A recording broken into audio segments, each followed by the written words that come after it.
Hi, this is John Rowell for the Rowell Report. Today is Monday, October 27th, 2025, and we're starting off a really big week in world events, and I'll get into some of the happenings that are going on.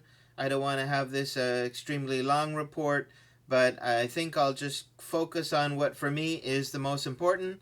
So let me get right into that. The first problem or situation we have is the resolution towards the rare earths. So there will be a meeting later on this week between President Trump and Chinese Premier Xi Jinping, and his name is not Xing, as Kaya Kala said in one of her news conferences. No, his name is not Xing, it's Xi Jinping. So anyway, I'm sure I slaughtered it, but I'm certainly not going to call him Xing. And so anyway, getting back to the rare earths, China has the lion's share of the mining and extraction of the rare earths, and has a lion's share of the refinement, production, processing of these rare earths.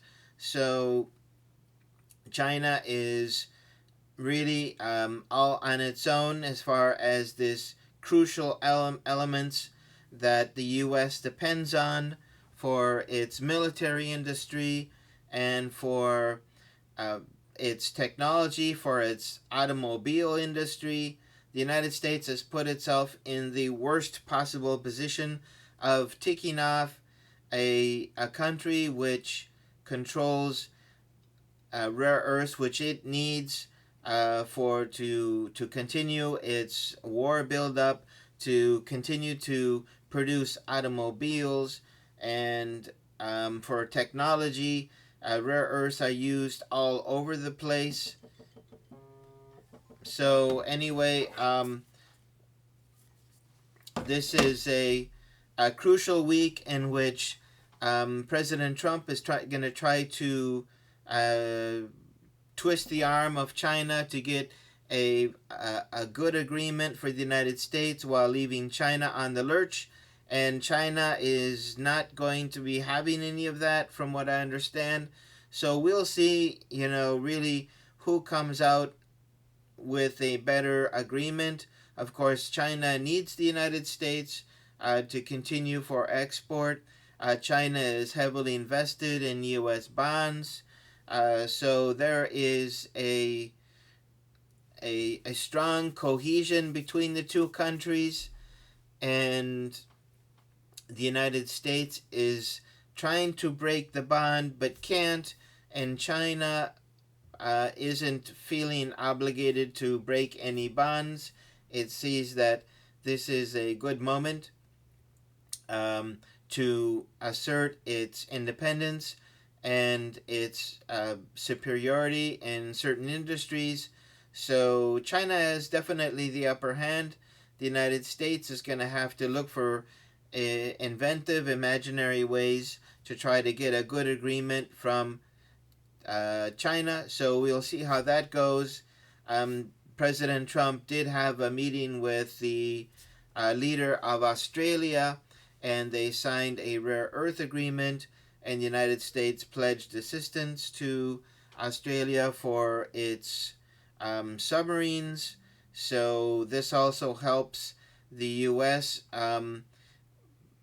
Uh, and create this allied force which will kind of hem in, or eventually they will attempt some sort of blockade on China to try to shut down China economically. So China is very aware of this, and China can't break off its economic relationship with Europe or with the United States for the moment, but it's heading in that direction. So, but in any case, China will focus on keeping itself independent and looking for an advantageous an agreement, but at the same time, China still needs to develop its chip industry, which is its primary source of technology is Taiwan. So if China blocks the United States in some key areas, there that we could see some difficulty in China getting important uh, chip technology, which it'll eventually replicate and will wean itself off of dependence on Western countries. But right now, it's still dependent on some areas. So we will see how that goes. The next point was the Trump Xi meeting. So, like I say, the leader of China's name is not Xing, as Kaya Kala said. It is Xi Jinping. So, maybe not said perfectly, but at least it's not Xing. And I think this will be a big moment in President Trump's presidency. He hasn't arrived to the first year yet. And if this goes badly, the United States could be in a terrible position regarding the rare earths that it needs for its, especially its military expansion, renovation of its military equipment, its automobile industry. You go down the line, the rare earths are extremely important. Um, then maybe one thing complicating the Trump Xi meeting is I believe it's Nexperia, which it was a joint China Netherlands company, and so China was importing low end chips into Europe through Nexperia, and Nexperia was finishing some of the production on site, but most of the production was in China. I believe the chips were were not provided by China.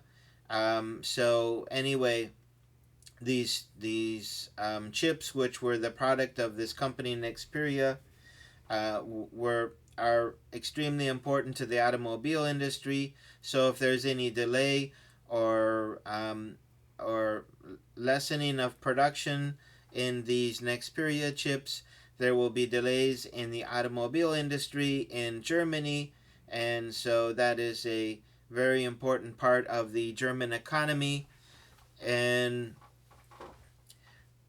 so what Netherlands did was basically under the orders of the United States was to take over the boardroom of Nexperia and then declare themselves the 100% owner of all Nexperia facilities, and everything in the Netherlands and the production in China. And China said, "Oh, ha, ha, ha. Wait a second here. Wait a second. We're not going to put up with this. You can take the boardroom with its coffee maker, with its beautiful wooden, conference room table, with the leather chairs, with the espresso maker, but the production is in China and is now firmly under the control of China." So suddenly Germany saw the writing on the wall that this was going to impact them. The German foreign minister wanted to set up a meeting with China, and China said, "No one from here is going to meet with you." So basically, Germany is now in a very tough position. The Netherlands don't know where or how to backtrack on this. In any case, this move was in what they call aggressive takeover. So anyway, this aggressive takeover of the company failed because the boardroom is not where it's happening, it's the production. So if you don't have the production, you can have all kinds of beautiful leather chairs. You can have the shiniest wooden conference room table. You can have the best cappuccino maker. You can have the best coffee maker. You can have a beautiful building, But if you don't have production, then really what is that? It's just an office building with a bunch of phones, desks, chairs, and a bunch of angry people wondering why they did what they did. And so many point out that this was a move which was directed by the United States. And so um, so this is ticking off China, and China knows the U.S. is behind this, and this is going to further complicate the Trump Xi Jinping meeting. So something else that is important today. This is the third point of my report. Is the Prokhorov's deadline. So the Ukrainian soldiers and the uh, foreign units that are fighting inside the Prokhorovsk um, cauldron have been given until today to surrender or to flee or be destroyed. So in the past, they've given them, a doorway to get out to save themselves. It appears that in this situation, Russia is starting to clamp down on these opportunities for the Ukrainian soldiers to escape.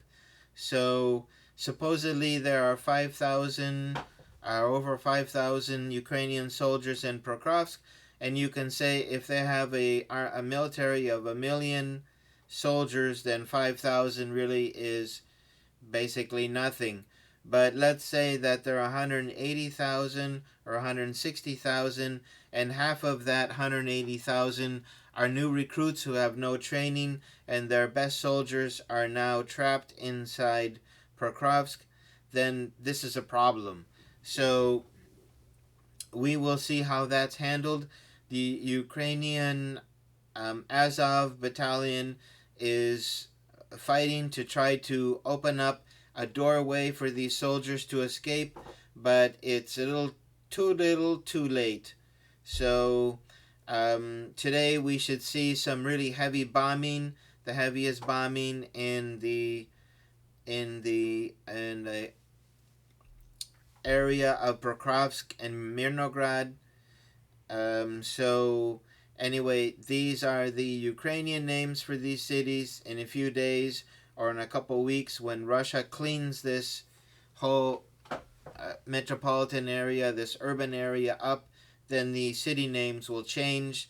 And then when you ask about Prokhorovsk, then people will say Dimitrov. Okay, so Mirnograd is now the name, and in the future it will be Dimitrov. And the Prokhorovsk name is something like Krasnomayersk or something like that. So anyway, we will have to get used to new names in the next couple of weeks.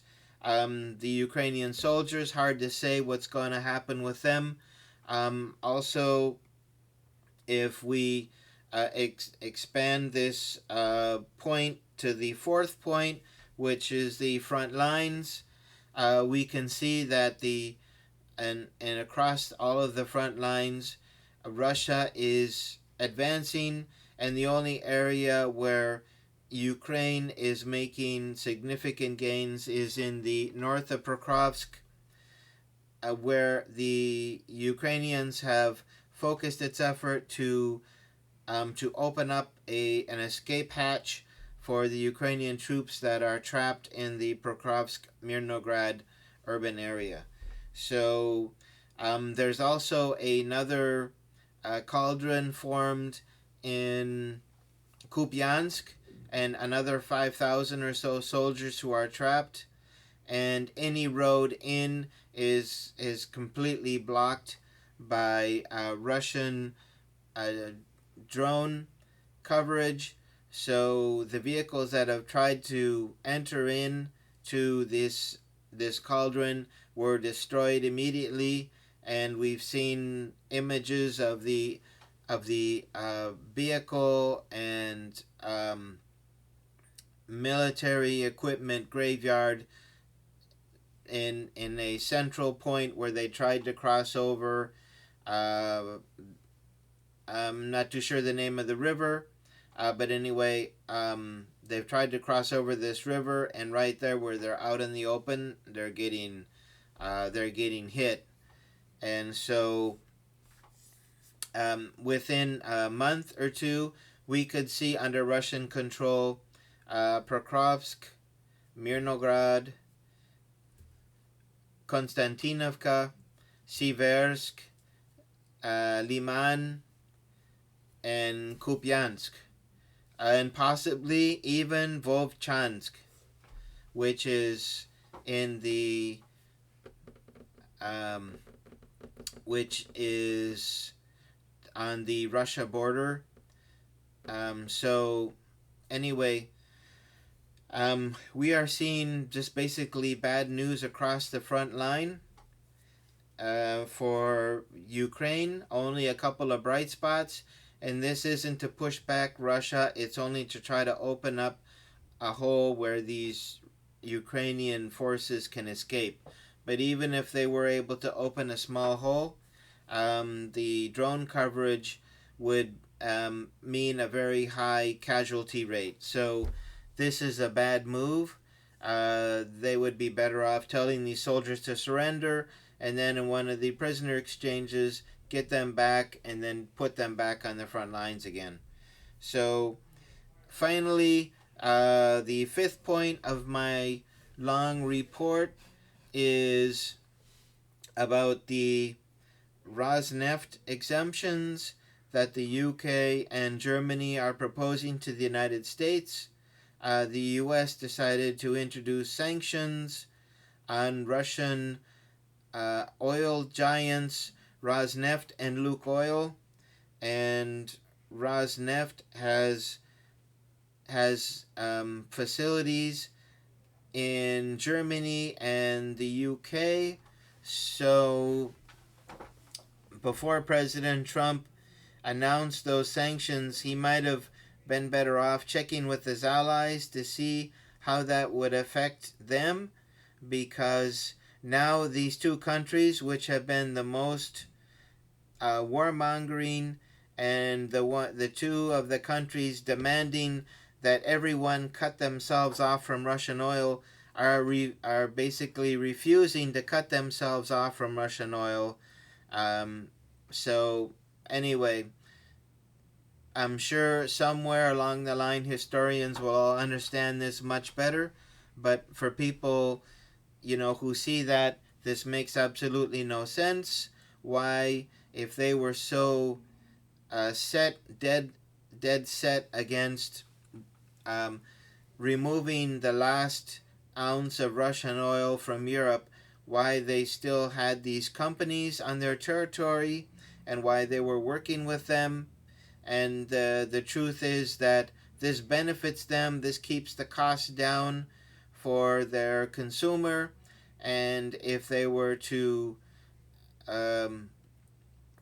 close off those companies, expenses would go up. And in both Germany and the UK, politically, they're on very tight spots. So any bad news in the economic sphere that will affect the consumer and affect their industries will mean that politically their lives will be much shorter than they would be if they were to leave things as is. So anyway, this is almost like a comedy story where these countries are fighting to remove Russian oil, and then realize that somehow they still have Russian oil on their territory, and to remove it would impact them negatively, very strongly. And so now they are looking for exemptions for the U.S. Sanctions against these two companies. So anyway, it makes no sense that they were pushing so hard to get Russian oil out when they needed it for their own countries. So anyway, we will see how this week advances. President Trump, I think, will be first in Japan, Japan is continuing to be more and more of a vassal state of the United States. They've installed Tomahawk missile launchers on Japanese ships and Japanese submarines. So you can see Australia submarines, Japanese submarines, U.S. submarines. You can see that the U.S. wants to close the door on China and that it wants to build this wall to hem in China and to try to bankrupt it or to create a collapse or some political change. So, anyway, we will see where this all goes, but I don't think that at the end of the week the United States will be better off than it was at the start, but we'll see how it goes. President Trump seems to be at the top of his game. There were some times where you could see that he was tired, he was confused, he wasn't at the top of his mental faculties, but I see kind of a recovery in President Trump. So maybe he will find a way to weasel out of the difficult situation he has put himself into, but we'll see. So anyway, if you've stayed until this point in the video, please like and share. If you can subscribe, I would appreciate it. It helps this channel. And thank you again for joining me for the Rowell Report. And we'll see you back for another video probably tomorrow. If anything big happens, I'll be back later today. So anyway, take care everyone, and thank you for joining me for my report. Hope it's been helpful. Bye-bye.